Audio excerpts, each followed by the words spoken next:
Accounting for issuing rights shares.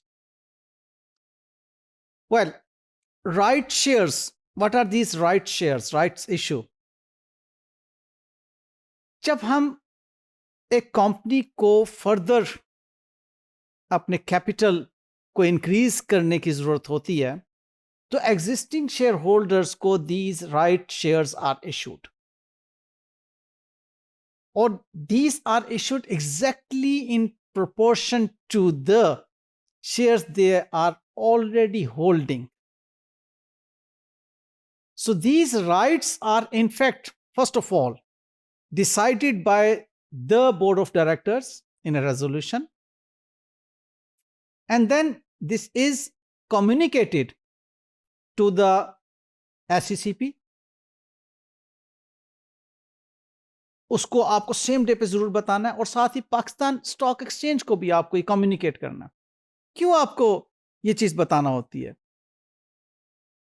इसलिए कि आपकी जो कंपनी है उसमें पब्लिक का इंटरेस्ट शामिल है एंड पब्लिक मस्ट नो कि what is going to happen. You are going to offer to the existing shareholders to subscribe in your share capital. So they must know. SECP must know. Securities and Exchange Commission of Pakistan and the Stock Exchange of Pakistan must know what you are going to do. What is the decision of the board of directors regarding issuing right shares? The right shares which are issued normally, these are issued at a price which is lower than the market price. Okay. Market में कम जो value like market में अगर वो 150 rupees per trade हो रहा है आपका share तो आप इसको उससे नीचे 110 120 पर आप ऑफर करेंगे। So in a way you are giving a benefit to your existing share holders to subscribe these shares in your entity and enjoy the benefit of the lower amount of investment in the shares of the company. क्योंकि अगर वही market से shares bye करते तो they would be paying more in the market. इसको कहते हैं value of the right.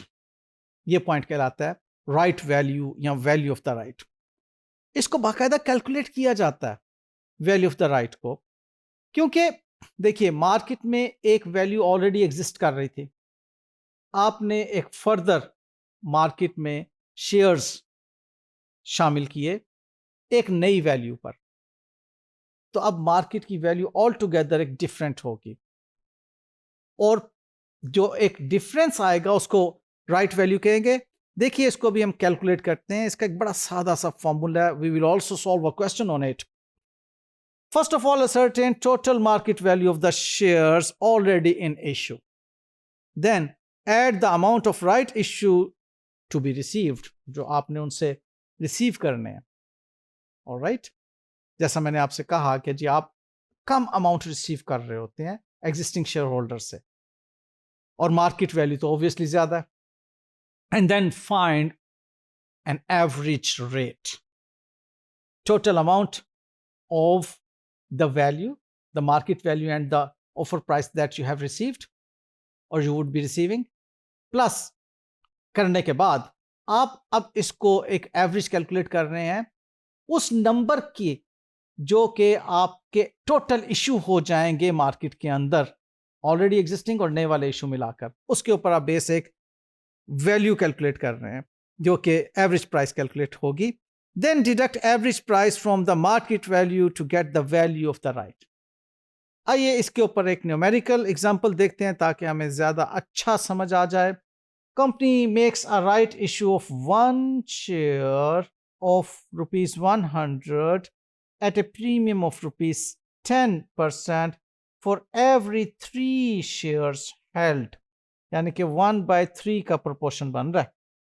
Shares of the company are being sold in the market at rupees 150. Market price उसकी जो है वो 150 है और आप 100 की फेस वैल्यू का शेयर जो है 110 पे ऑफर करने जा रहे हैं। तो market price for 3 shares already in issue जो हैं वो 450 बनेगी, जो ऑलरेडी इन इशू है, और जो issue price of 1 right share होगी वो 110 है। इन दोनों को आप टोटल करके अमाउंट एक मालूम कर लेंगे। ऑलराइट, मार्केट वैल्यू जो ऑलरेडी इन इशू आपके पास है और 1 जो आप ऑफर कर रहे हैं। अब टोटल आपके पास 4 शेयर्स की वैल्यू आ गई 560। तो उससे 560 को 4 पर डिवाइड किया, आपके पास एवरेज प्राइस आ जाती है 140 की। आप 150 में से, जो कि आपकी मार्केट प्राइस है, ऑलराइट, इस 150 में से आप एवरेज प्राइस 140 को लेस करते हैं, तो ये आपकी वैल्यू ऑफ राइट आपके पास आ जाती है, जो कि आपको कैलकुलेट करना होगी आपके एग्जामिनेशन क्वेश्चन के अंदर। ऑलराइट, ये तो होगी राइट वैल्यू कैसे कैलकुलेट करना। अब इसकी अकाउंटिंग एंट्री क्या होगी, which is very simple. You are just issuing equity shares, receiving cash in your bank, and those equity shares are being issued at a premium. So this is the accounting entry that you already have passed. You know very well that you simply give debit to the bank account with the amount of 110 that you are receiving in your bank, and 100 जो होगा वो share capital को credit, and 10 would be credited to the share premium. अच्छा, यहाँ एक बात जरा याद रख लीजिए, याद दहानी के तौर पे आपको कह रहा हूँ, व्हेन आई एम सेइंग कि you would be receiving, don't consider yourself as you are the investor.